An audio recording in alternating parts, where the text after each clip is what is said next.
성경에 기록된 오늘 우리에게 주신 하나님의 말씀은 출애굽기 19장 5절에서부터 6절까지입니다. 세계가 다 내게 속하였나니 너희가 내 말을 잘 듣고 내 언약을 지키면 너희는 모든 민족 중에서 내 소유가 되겠고 너희가 내게 대하여 제사장 나라가 되며 거룩한 백성이 되리라. 너는 이 말을 이스라엘 자손에게 전할지니라. 신약성경에 기록된 오늘 우리에게 주신 하나님의 말씀은 베드로전서 2장 9절부터 10절 말씀입니다. 그러나 너희는 택하신 족속이요 왕같은 제사장들이요 거룩한 나라요 그의 소유가 된 백성이니 이는 너희를 어두운 데서 불러내어 그의 기이한 빛에 들어가게 하신 이의 아름다운 덕을 선포하게 하려 하심이라. 너희가 전에는 백성이 아니더니 이제는 하나님의 백성이요 전에는 국류를 얻지 못하였더니 이제는 국류를 얻은 자니라. 모든 것은 다 목적이 있게 마련이고 목적을 잘 알아야 됩니다. 전에 어떤 주인이 여러 종들을 거느리고 있었는데 그 중에 어떤 사람을 불러서 오늘 용인을 갔다 와야 되겠다 그랬습니다. 예, 알겠습니다. 주인이 아침을 먹고 보낼 서차를 준비하고 보낼 물건을 챙기고 난 뒤에 그 종을 찾았습니다. 근데 아무리 찾아도 그 종이 어디 가는지 행방을 알 수가 없었습니다. 낭패를 당하게 되었습니다. 근데 오후가 됐는데 그 없던 종이 땀을 뻘뻘 흘리고 나타났습니다. 야 이놈아, 너 용인 갔다 오라 그랬는데 어디 갔다 왔느냐? 예, 용인 갔다가 지금 오는 길이에요 했다는 이야기입니다. 용인을 갔다 오기는 갔다 왔는데 왜 용인을 가게 했는지 그 목적을 모르고 갔다만 왔기 때문에 갔다 온 수고는 무효가 됩니다. 오히려 욕을 먹게 됩니다. 우리가 하루를 살든지 일평생을 살 때 왜 하나님이 나를 사람 되게 하셨나? 왜 많은 사람들 가운데 나를 그리스도인 되게 했나? 그 목적을 분명히 알고 목적대로 살지 않고 내 나름대로 살다 보면은 일평생 살기는 열심히 살았는데 수고는 많이 했는데 결국은 칭찬도 듣지 못하고 그 모든 수고가 무효가 되기가 쉽습니다. 우리는 항상 언제나 어디에서나 나의 나됨을 알고 답게 살아가려고 노력을 해야 됩니다.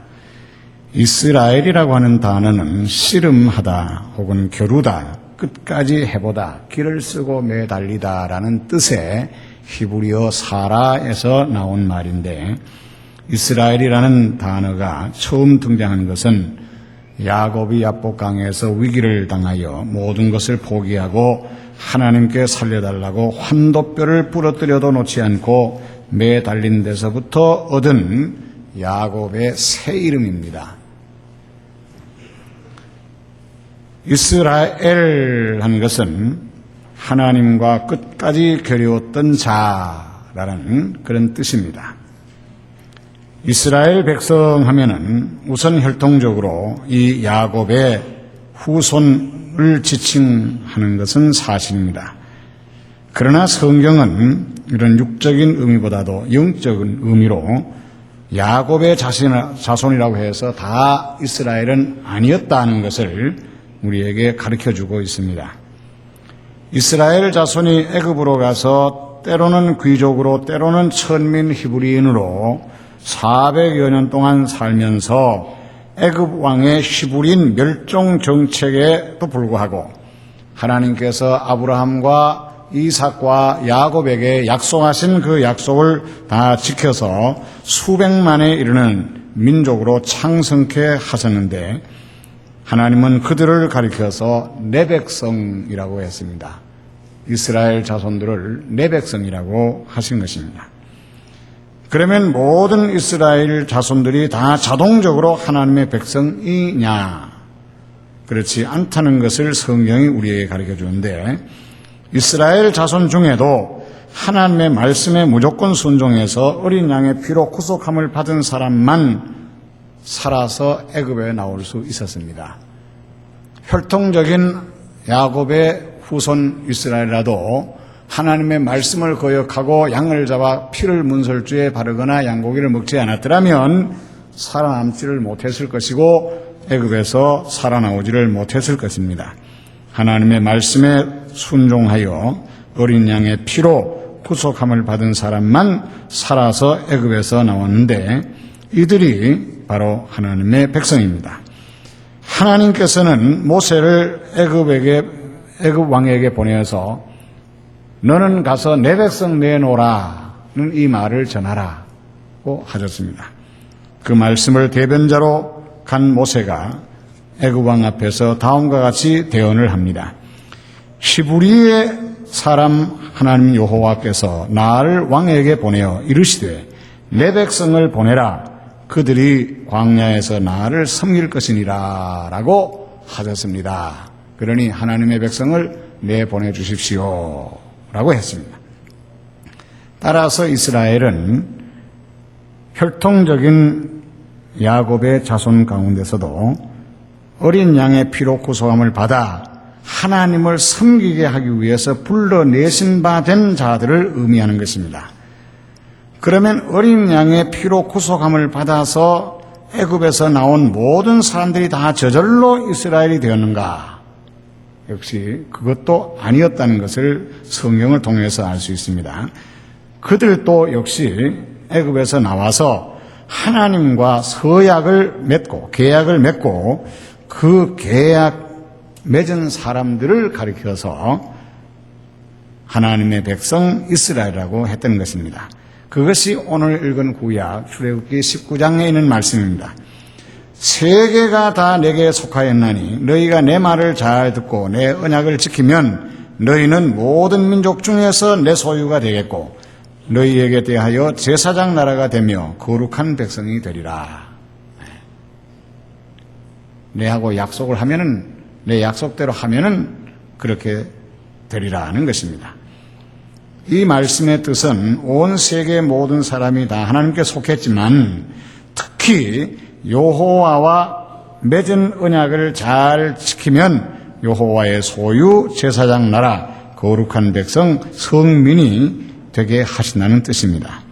이 말씀을 듣는 사람은 순수한 혈통적인 이스라엘 자손만이 아니고 함께 애굽에서 살아서 나온 중다한 잡족도 포함되어 있다는 데 유의를 해야 됩니다.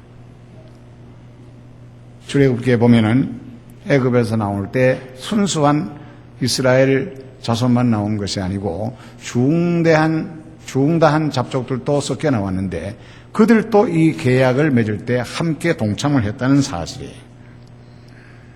따라서 이스라엘을 하면 순수한 혈통적인 이스라엘 자손만을 가리키는 말이 아니고 어린 양의 피로 구속을 받고 여호와만을 섬기고 그에게 제사 즉 예배함으로 하기로 서약된 사람들을 이스라엘이라 그럽니다. 다른 말로 하면은 여호와 하나님만 섬기고 그에게 예배하게 하기 위한 목적으로 택함을 받은 여호와 하나님께 예배하는 예배자들을 가리켜서 이스라엘이라고 하는 거예요. 만약에 순수한 혈통이라면 야곱의 후손 이외에는 절대로 하나님의 백성이 될 수가 없지요.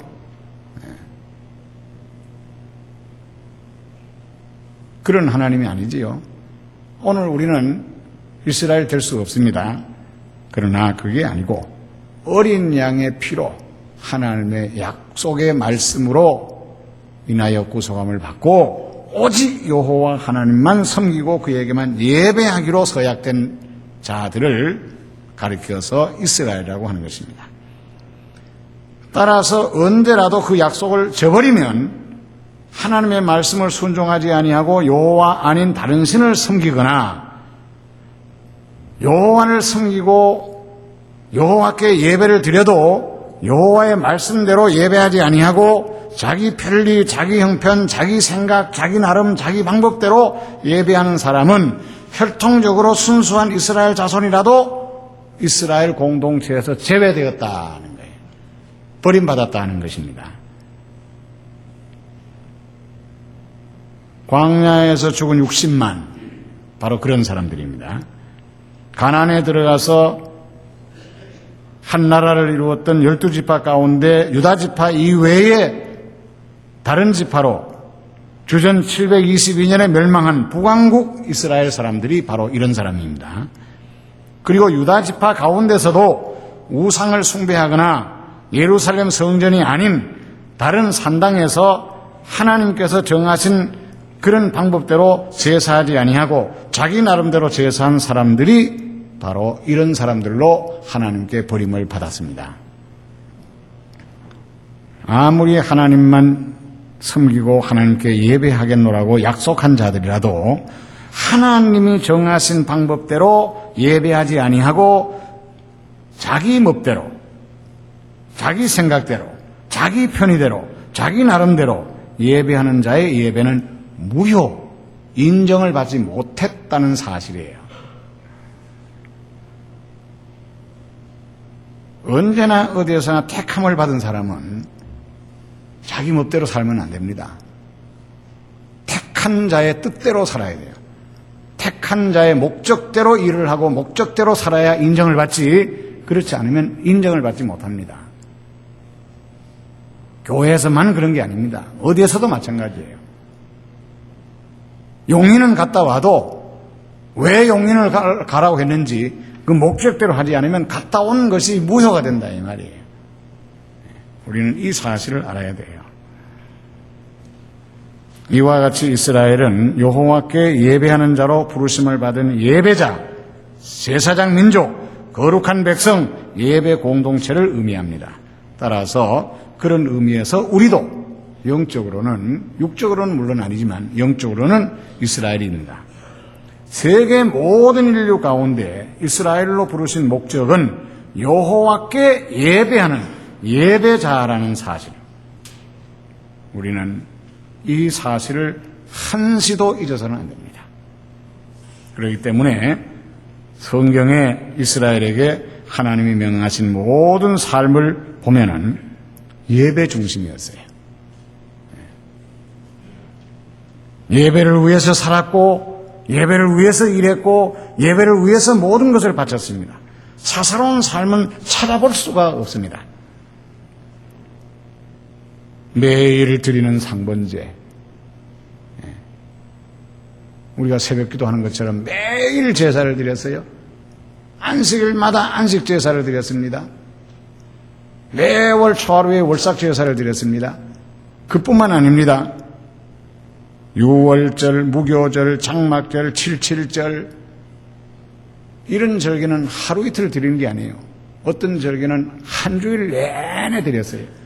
그것도 자기 집 부근에서 마음대로 하는 것이 아니고 어디에서 살든지 반드시 하나님이 정하신 곳, 즉 예루살렘 성전으로 와서 제사해야만 했으니, 아무리 그 나라가 강원도보다 조금 넓은 자그마한 나라라고 해도 지금처럼 자동차나 기차나 비행기 같은 편리한 교통수단이 있는 때도 아닌, 걸어서 다녀야 되고, 또 지금처럼 책만 들고 와서 우리처럼 예배하는 것도 아닌 양이나 염소나 손을 몰고 와서 그걸 잡아서 태워서 드리고, 적어도 비둘기나 밀가루라도 가지고 와서 제사를 드려야 했으니 1시간으로 끝나는 것도 아니고 새벽에 시작해도 오전 내내 했어야 될 그런 일을 매일같이 안식일마다 월삭마다 절기마다 했으니 무슨 자기 일상의 일을 할 수 있겠나 하는 거예요.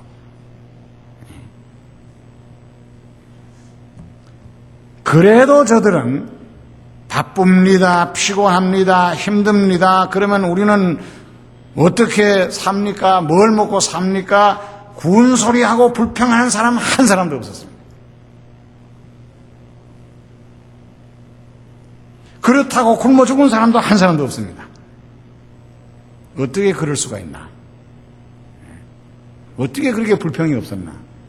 자기를 부르신 목적을 알았기 때문에. 그리고 하나님께서는 그 목적대로 사는 사람에게 대해서는 모든 것을 책임져 주셨기 때문입니다. 뭐나 자기 됨을 알고 다우면 되게 하신 분이 책임을 져줍니다. 그것이 다운 자가 주어진 복이에요. 그래야 사랑을 받고 귀히 여김을 받고 그래야 돌봄을 받고 고침을 받습니다. 항상 언제나 어디에서나 자기 됨을 알고 다와져야 됩니다. 이스라엘이 때로는 자기 됨을 망각하고 여호와 이외에 바알도 섬기고 아세라도 섬기고 돌이나 나무 조각을 만들어서 섬기기도 하고 또 여호와께 예배를 드려도 예루살렘에 가지 아니하고 힘들어서 못 갔는지 바빠서 못 갔는지 귀찮아서 못 갔는지는 모르지만은 거기 가지 아니하고 하나님은 어디든지 계시는데 뭐 아무 데서나 드리면 되는 거지 뭐 무소부재하신 하나님인데 꼭 예루살렘까지 가야 되느냐 해서 산 위에도 단을 쌓고 골짜기에도 단을 쌓고 예배한 때가 있었는데 그럴 때마다 하나님께서는 그들을 징계했습니다. 북이스라엘이 망한 이유가 거기 있어요. 정치적으로 나라가 나눠졌는데 이북의 사람이 서울에 와가지고 예배드렸다가는 남한 사람에게 물들기 쉬우니까 김일성이가 맞고 여기 성전 지을 테니까 여기서 예배를 드려라. 그런 식이었거든요. 그런데 하나님은 무효래. 내가 정한 장소도 아니고 내가 정한 방법도 아니고 내가 정해준 사람에 의해서도 아니고 내가 정해준 날도 아니고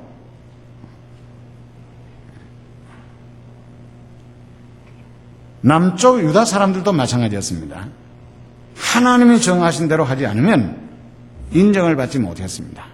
그러므로 예배자로 택함받고 부르심을 받은 우리는 나의 나됨을 명심하고 예배가 내 삶의 목적이 되고 한 주간에 힘써 일하는 모든 일상의 일은 예배를 위한 수단이 되어야 됩니다. 이것이 예배자다운 삶이고 그것이 복받는 비결이에요. 다른 사람은 어떻든지 우리는 그래야 복을 받는다 이 말입니다. 왜? 예배자로 부르심을 받은 사람들이기 때문에. 이 세상에 그 어떤 것도 목적 없이 만들어진 것은 없습니다.